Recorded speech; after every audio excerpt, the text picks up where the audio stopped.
All right, I think we're live. Hi, I'm Tony. Hey, I'm Alina Klein. I'm the therapist here at Harper Therapy. And today we are going to talk to you about addiction.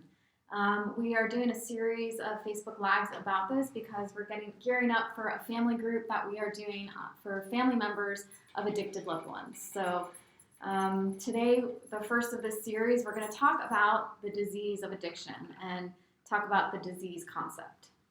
So, a lot of people struggle with the idea that addiction is a disease and it is something, and they feel that it is something that a person has control over. They could just decide to quit, and it's a choice for them to consider to continue using drugs when it's not. It is a disease just like diabetes or cancer, and it's something that it does affect the brain. It is a brain disease, and when someone begins using drugs, it does alter their brain, the levels in their brain. Right.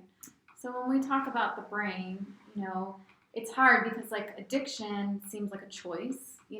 This person is choosing to go inject or put drugs or alcohol or whatever into their bodies. But what brain science has found is that there is a reward center in the brain, and it functions off of the neurochemical dopamine.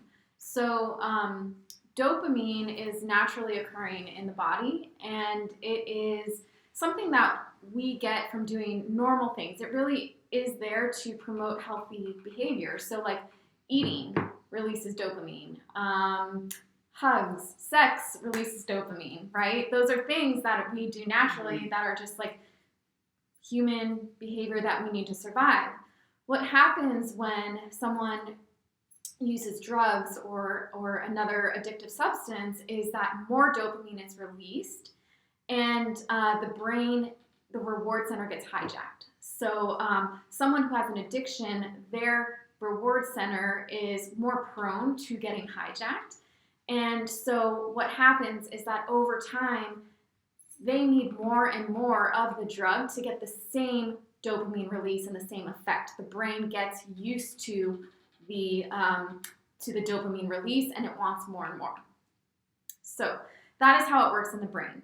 Why are we telling you all of this? Because as helpers, people who want to help you with your family members, it's really important to know that you are not at fault.